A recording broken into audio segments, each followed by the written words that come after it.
So welcome back to this presentation by Deutsche Welle. So I have the pleasure to welcome Jochen Spangenberg, Deputy Head of Research and Cooperation Project at Deutsche Welle. Then I have the pleasure to welcome Daria Grudić, journalist at Deutsche Welle, and Babette Dirschauer, Distribution Europe at Deutsche Welle. So Babette, the floor is yours for the presentation. Okay, thank you very much. And good morning, everyone, and a big warm welcome from Germany's international broadcaster, Deutsche Welle. My name is Babette Dirschauer, and I'm moderating this panel today with my two colleagues and experts, Jochen Spangenberg and Daria Grudić. We will start with Jochen, and I'm so happy to have him on board. The topical focus of his work over the past decade has been on social news gathering, analysis and verification of digital content, and relating all this to news reporting. Jochen is Deutsche Welle's Deputy Head of Research and Cooperation Projects. Jochen also lectures at the Free University Berlin in Media and Communication Sciences and is an advisor as well as instructor for lie detectors. He is also a member of the advisory board of European Digital Media Observatory since its inception in 2020. Jochen will talk today about user-generated content, aiding in the news gathering and news provision process. Also, he will discuss how journalism is changing as a result of developments in digitization of recent years. Jochen will shed light on the role and technology in the process with a focus on verification of digital content. As a conclusion, different interests of the involved stakeholders, as well the role and aims of quality media, will finish his presentation. During the presentation, you are invited to write down your questions in the chat. We will answer them in the end. Now, please join me in welcoming Jochen.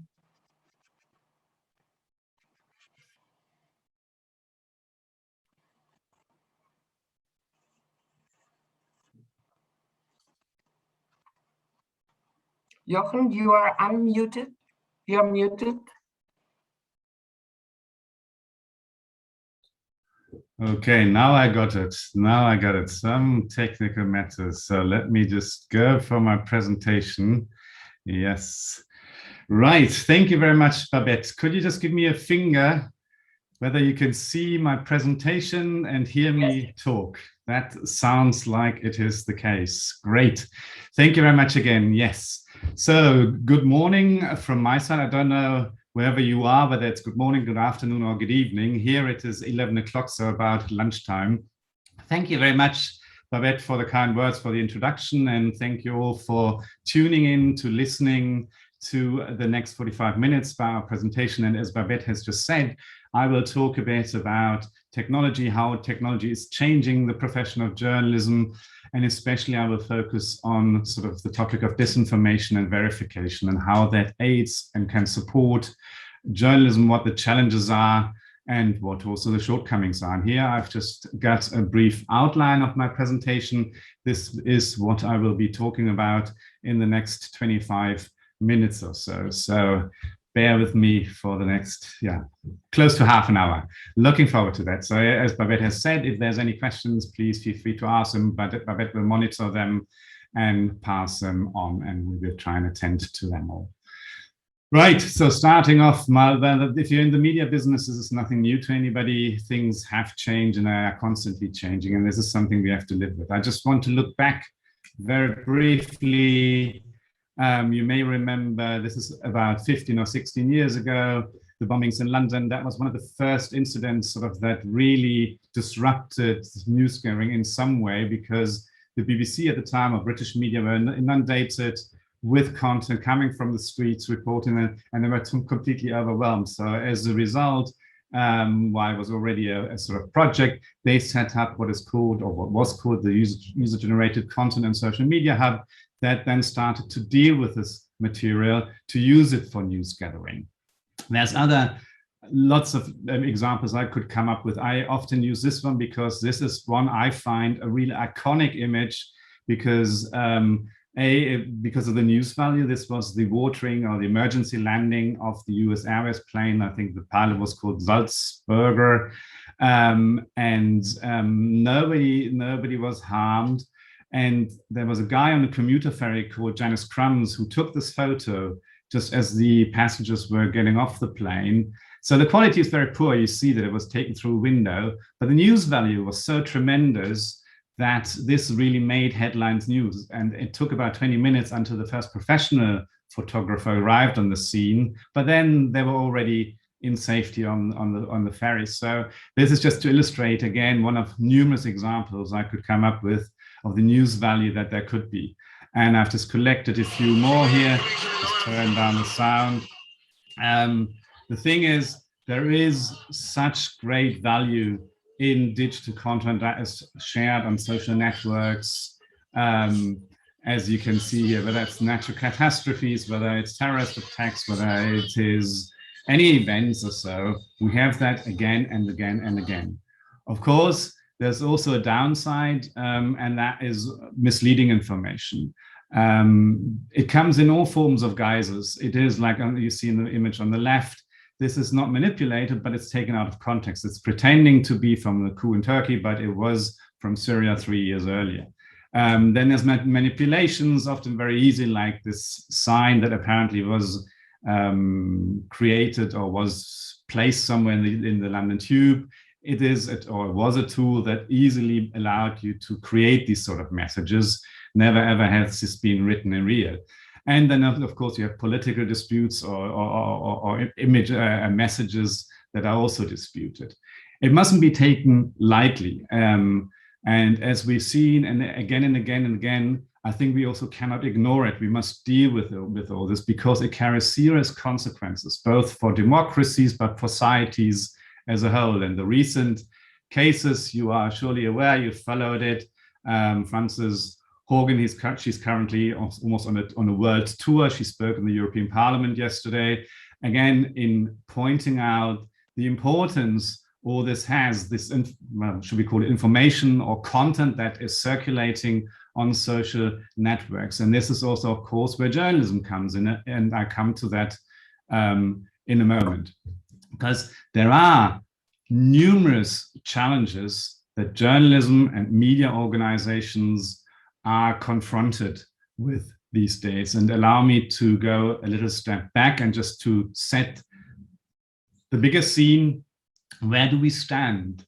Well, we're standing, or we're working, if you're working in media, we're in a very, very disruptive business where we are facing lots of challenges. There's challenges of revenue, depending on what type of media organization you are.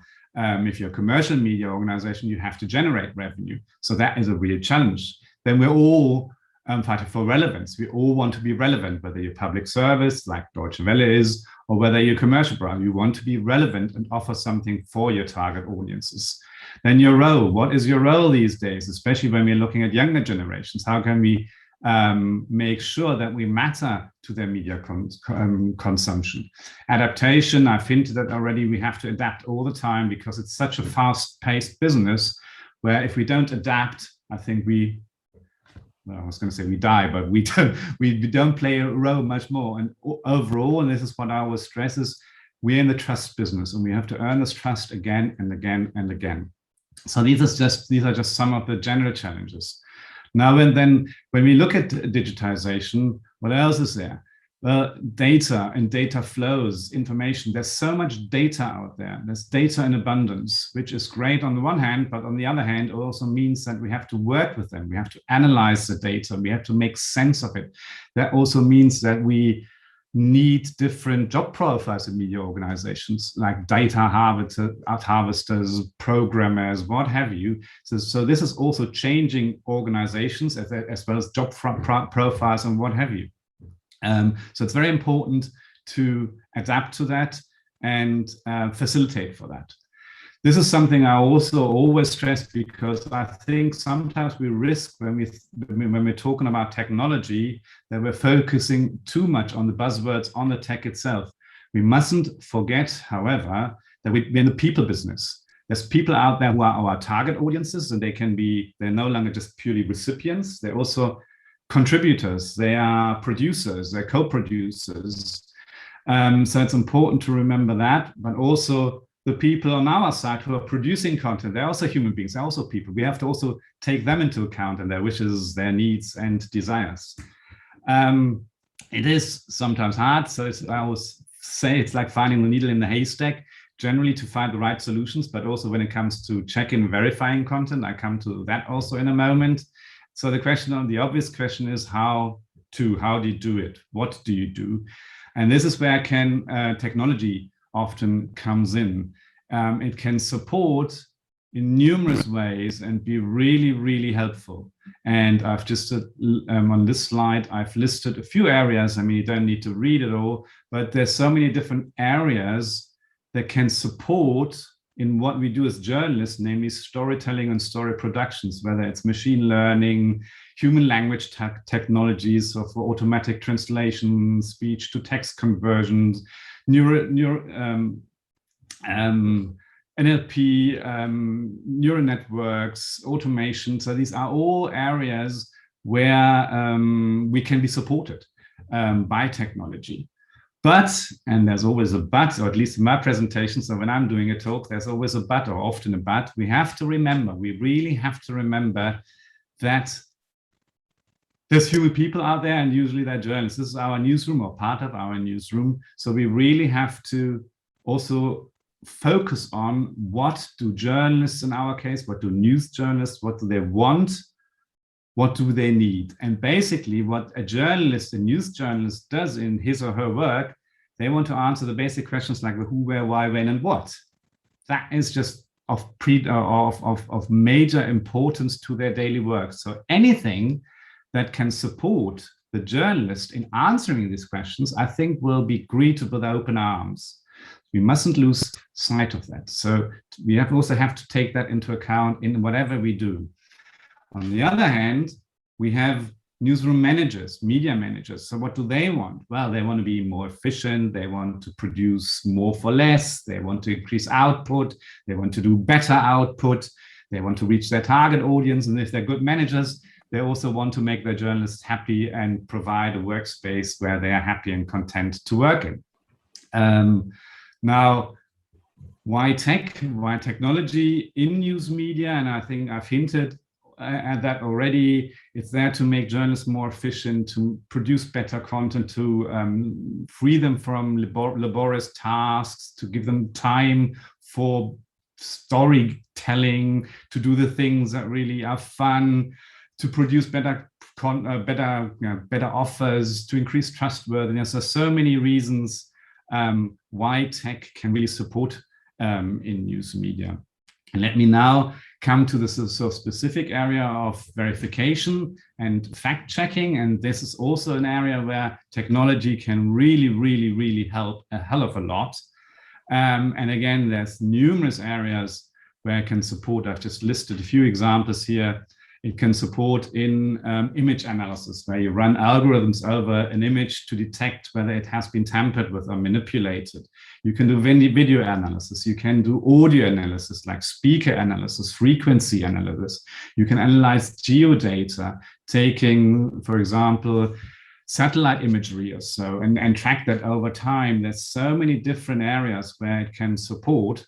But again, as I said previously, anything that helps and supports the journalist in answering the questions like who did it, where did it happen, why did it happen, what happened, when did it happen, and how did it happen, anything that supports there is going to be welcome.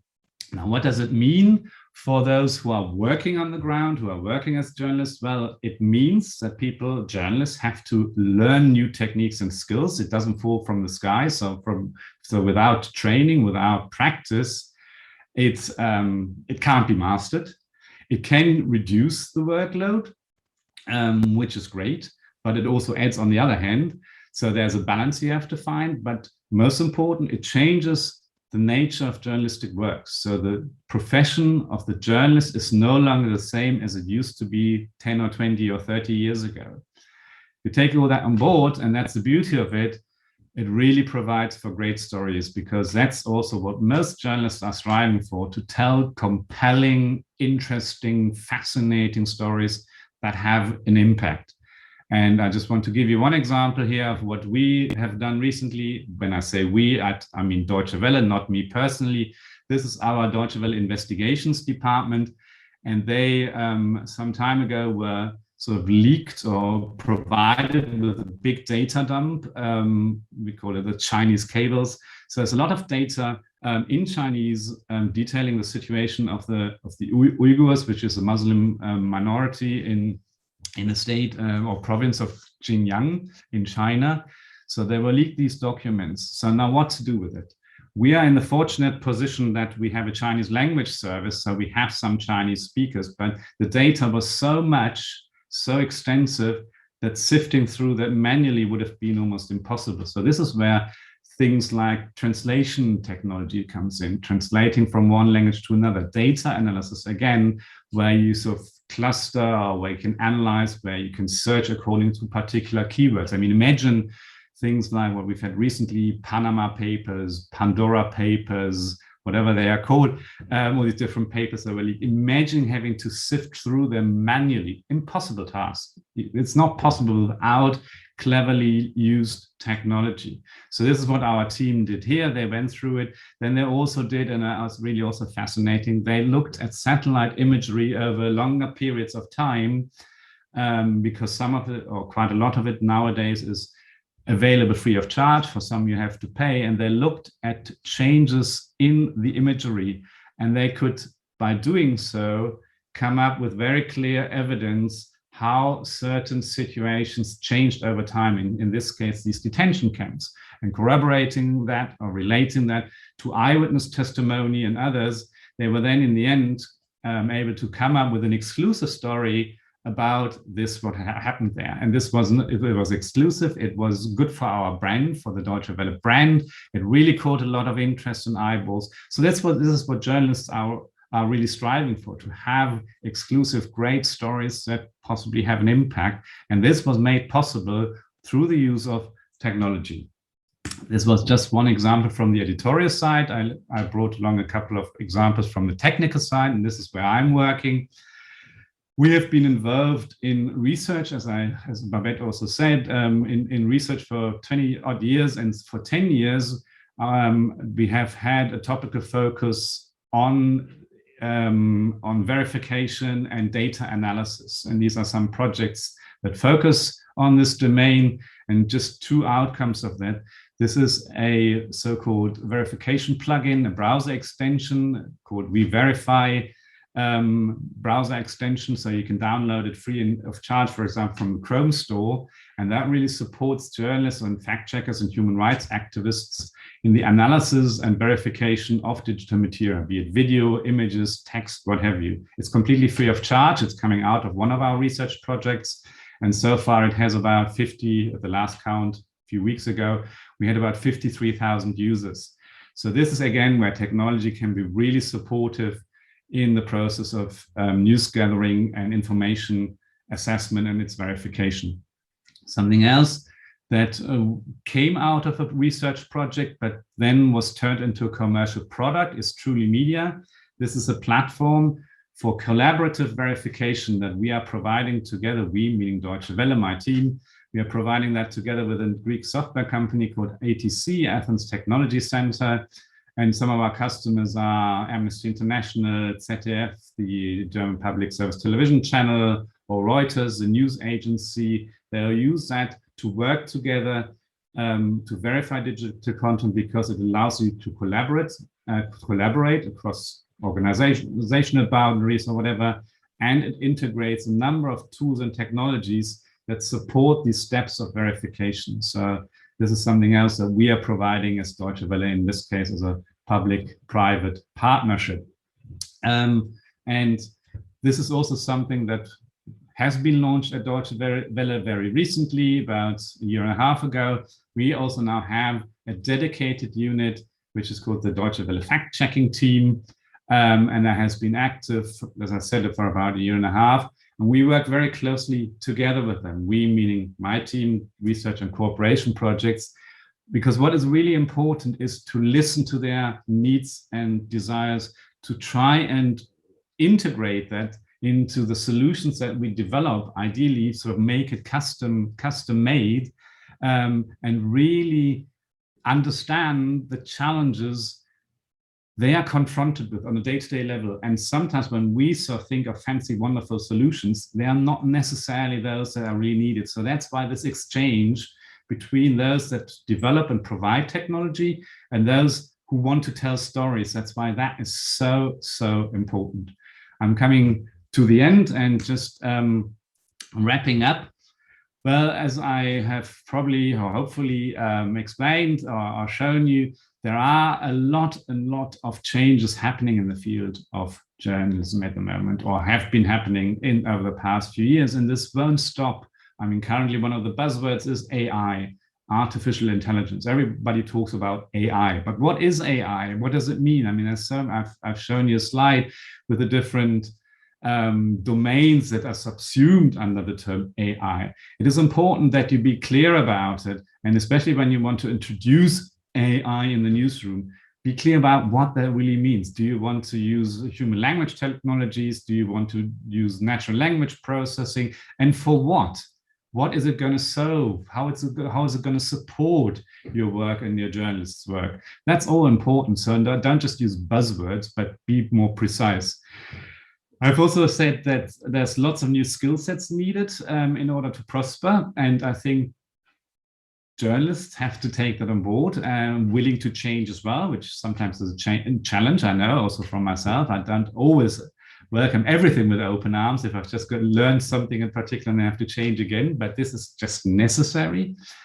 Technology will definitely be there to stay, and it can be fascinated. It can be so valuable. And I think if journalists really see the values and benefits, they will also welcome it with open arms.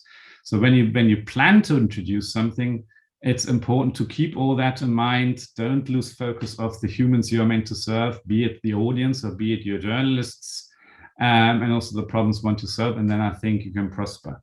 And I want to close with this slide. You've seen it before.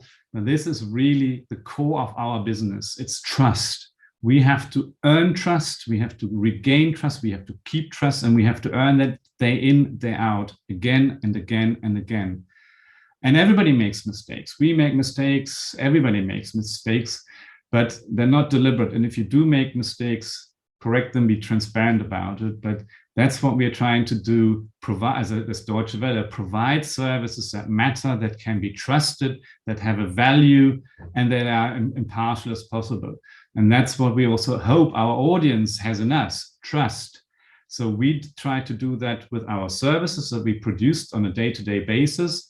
And there's others, or if you don't produce content yourself, if you want to source your content or get your content from another entity, then you also have to trust this entity.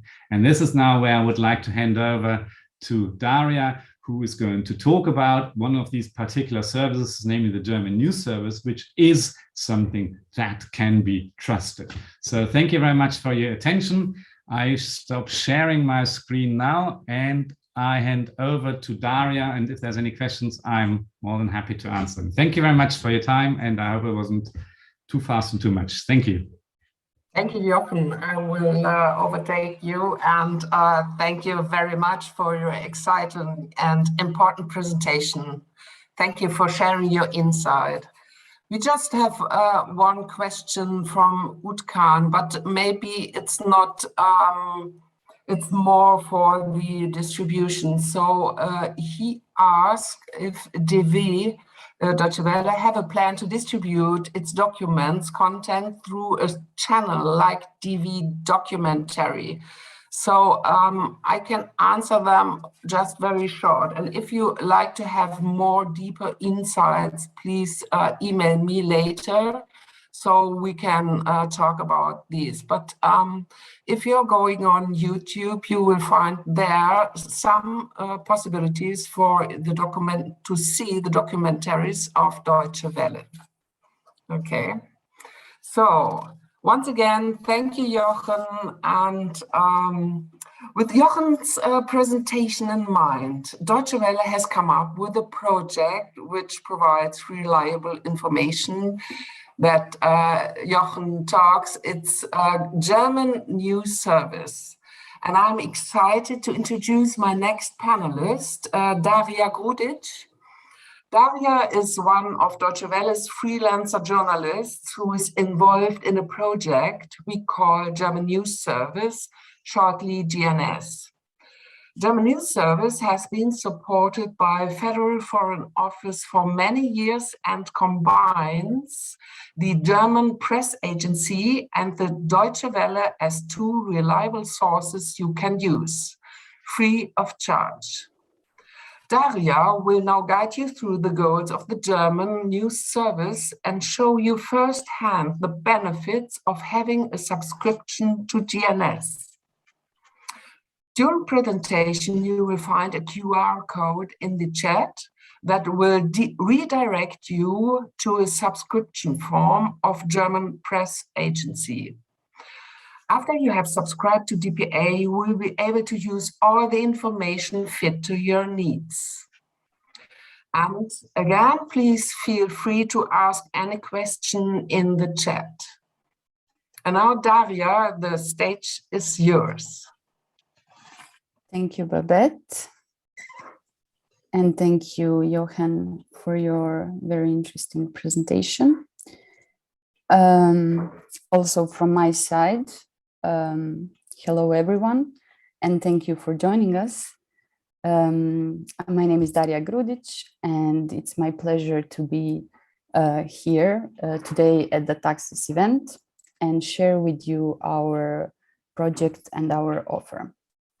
In the next 10 minutes or so, I will present you the German News Service project and explain the most interesting part of it, free access to the portal of German press agency DPA.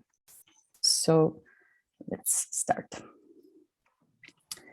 German News Service, or just short GNS, is a project developed in partnership between Deutsche Welle and largest German press agency DPA. In these weird times for media and journalism, we are witnessing an increasing amount of fake news and low quality content. And in this context, German News Service, with Deutsche Welle and DPA behind it, represents a reliable source of information and politically independent journalism from Germany and about Germany.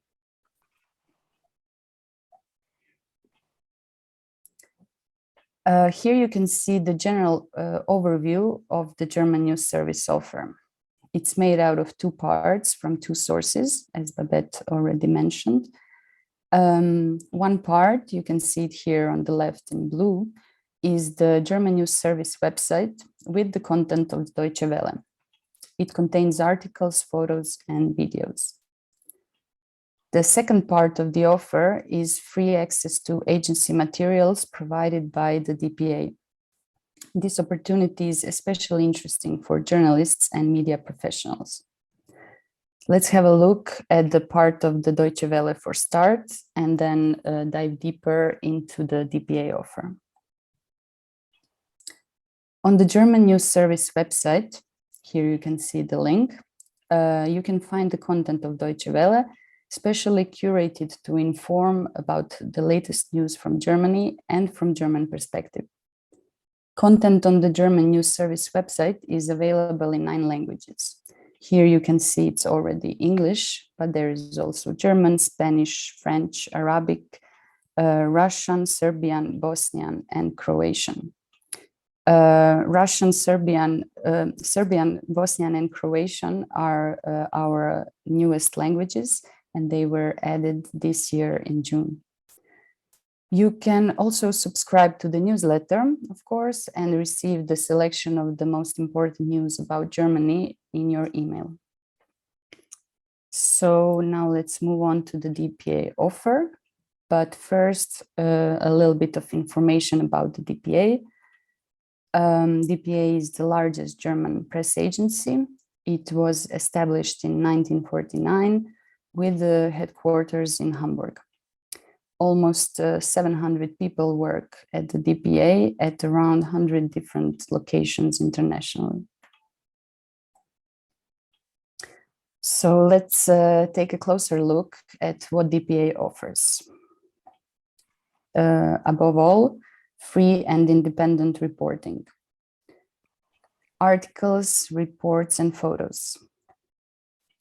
Content covers different topics such as politics, economy, culture, and sports. 10 articles daily in 7 languages: German, English, French, Russian, Spanish, Arabic, and Serbian. So how can this content be used? The portal can be used by journalists and media professionals as a reliable source of information, of course, but also as a source of content for your websites. DPA content can be used as it is, but also edited to fit your needs. DPA newsletter is not just a regular newsletter. It is useful because if you subscribe to it, you can have direct access to the content. You don't have to log in to the portal, but simply click on the article in your email to access it. Normally, access to the DPA content is possible only through a paid subscription, but with the financial support from the Federal Foreign Office, German News Service project allows free access to the DPA material, after subscription, of course. So after you register, you can use the content for free and take it over for any purpose and without any restrictions.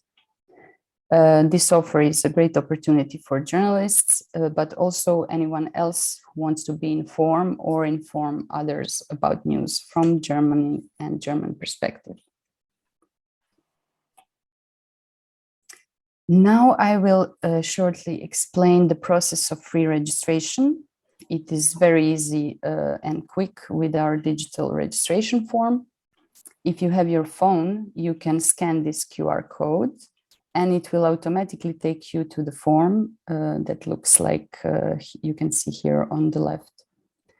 You can also access the form via the link that was sent in chat, and maybe you have already received the link in email that was sent to all the participants.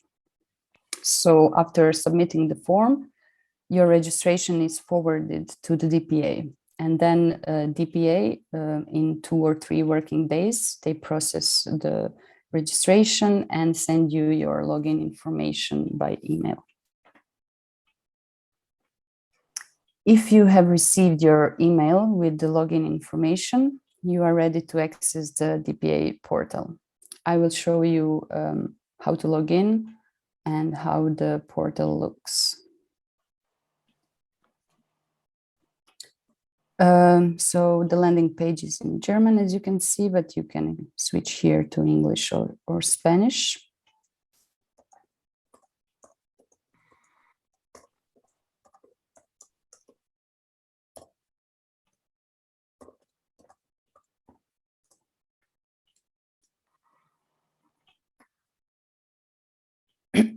So now we are logged in, and you can see the overview of the latest reports in the language you have subscribed for. If you subscribe to more languages, which is also possible, you can switch languages here in the top left corner. It is important to say that subscribing for more languages, it's not only useful because of the language, but also because the content, for example, in Serbian, covers also topics related to the area where the language is spoken. The content in English is focused primarily on the most important topics from Germany, But of course, when something very important happens in Europe or worldwide, this is also covered, but from German perspective. I can show you the content also very quickly, maybe not the Corona news or catastrophes, so we can see football. So as I already mentioned, all of the material is free to use and reuse without any restrictions. The articles can be taken over as they are, or edited, made shorter, or you can take just part of it. It is important to say that the images are also free to use, which is also a great opportunity.